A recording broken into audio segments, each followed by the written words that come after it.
Ну а с нами сейчас на прямой связи Илья Куса, эксперт Украинского института будущего. Илья, здравствуйте. Здравствуйте. Илья, ну вот объясните популярно, почему именно сейчас рухнул нефтяной рынок? Ну, собственно, вы причину сами назвали.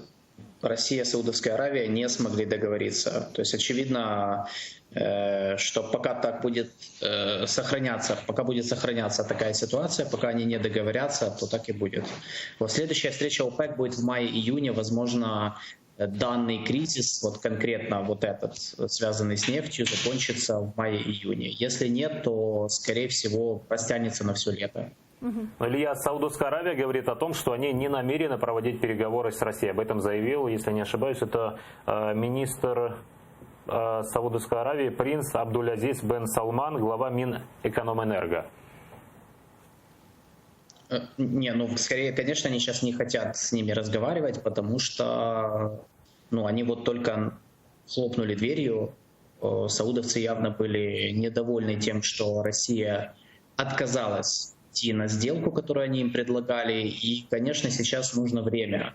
То есть я думаю, что они хотят потянуть, вот, чтобы прошел месяц-полтора, когда все почувствуют, и Россия в том числе, вот этот удар нефтяной. И потом, по расчетам саудовцев, якобы россияне вернутся за стол переговоров. Илья, кто выиграет от этого обвала цен на нефть? Русские, арабы, американцы? Кому это выгодно? По большому счету никто не выиграет, потому что обвал цен на нефть происходит в условиях, когда, во-первых, бушует эпидемия китайского коронавируса, которая перебила глобальные производственные цепочки и парализовала поставки различных товаров и продукции из Китая в Китай и между разными странами. Вот, например, сегодня уже Италия вся в карантине, по сути, заблокирована.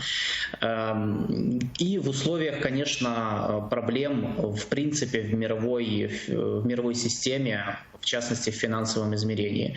Поэтому даже если внезапно, хоть завтра, саудовцы и русские договорятся, то я не думаю, что мировая экономика быстро выйдет из того падения, в котором она оказалась. Потому что падение цен на нефть, вот эта нефтяная ценовая война между Саудовской Аравией и Российской Федерацией, по моему мнению, это только последствия, это продукт самой вот этой эпидемии коронавируса. Потому что ведь, почему они вообще съехались в Вену? Потому что, собственно, Китай начало падать потребление нефти в Китае из-за коронавируса, из-за того, что Китай начал закрываться. И Саудовская Аравия захотела еще больше сократить добычу нефти. Русские не согласились с этим. По их мнению, по их расчетам, они решили, что, во-первых, они готовы к противостоянию, во-вторых, они решили, что таким образом они смогут выдавить с рынка американские сланцевые нефтяные компании, которым низкая цена невыгодна. Но мы посмотрим. Я думаю, проиграют все. И американцы, и русские, и особенно, кстати, саудовцы, потому что у них с бюджетом и вообще с наполнением бюджета ситуация даже похуже, чем у России. Ну вот действительно, если говорить про коронавирус, многие говорят, что последствия коронавируса – это последствия действительно влияния на мировую экономику. Но тогда почему мы подобное не наблюдали в 2010 году, когда мировой экономике тоже угрожал вирус под названием Эбола?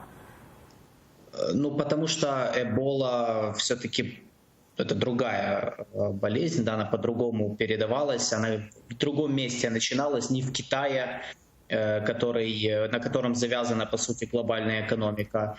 И это все-таки не дошло до того уровня пандемии, как сегодня объявили, как с этим вирусом.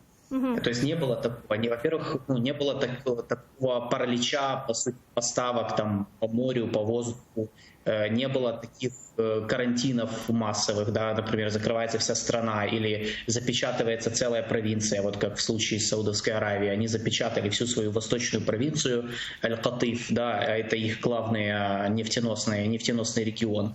Да, и последствия экономические от этого будут, даже, я думаю, хуже, чем от падения цен на нефть. То есть с Эболой не было такой сложной ситуации. Плюс ее быстро удалось локализовать. То есть она появилась в Африке, и усилиями международного сообщества можно быстро, эффективно справились. В этот раз не получилось.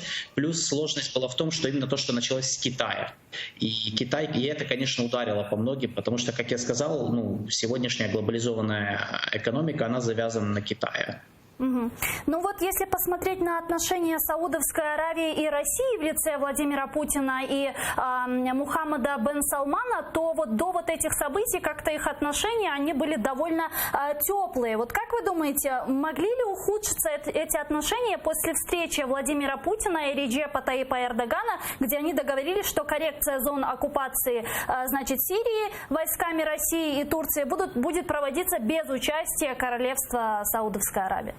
Нет, смотрите, я думаю, Сирия здесь вообще ни при чем. У Саудовской Аравии нет особых планов на Сирию, тем более что-то там патрулировать.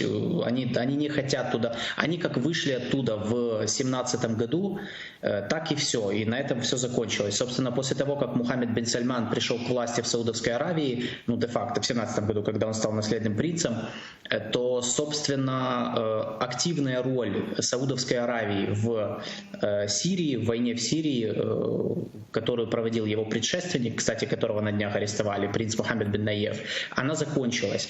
Поэтому я думаю, что здесь дело не связано с личными отношениями Путина и Мухаммеда бен Сальмана. Мне кажется, здесь вопрос чисто политический, связанный с самой Саудовской Аравией. Дело в том, что Мухаммед бен Сальман, вернее, вся его внутренняя легитимность построена на различных, назовем это, нацпроектах, которые он задумал в Саудовской Аравии. Да, это либерализация экономики, это проведение радикальных реформ, это открытие страны инвесторам и привлечение кучи денег под его инфраструктурные проекты.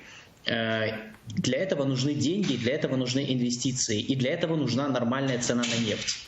И, конечно, когда началась эпидемия коронавируса, начали падать цены на нефть и ухудшаться экономическая обстановка, в том числе в регионе, и из-за противостояния Ирана и Штатов, в том числе, конечно, ему нужно было что-то делать. Поэтому они начали, в общем-то, педалировать вопрос сокращения уровня добычи. То есть вопрос стоял, что это нужно было Саудовской Аравии, и это нужно Мухаммеду бен Сальману для того, чтобы он чувствовал себя комфортно, потому что под ним зашаталось, очевидно, кресло.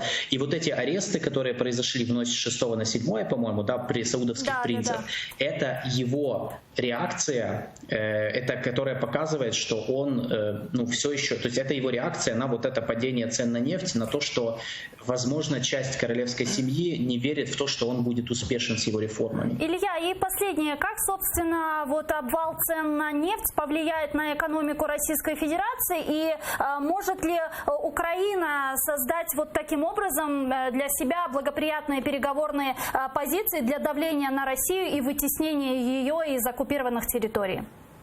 Смотрите, я думаю, что России, конечно, будет неприятно, потому что и другая цифра в бюджет была заложена, и в общем-то понятно, что низкие цены на нефть для России, которая очень много денег получает от экспорта нефти, это больно.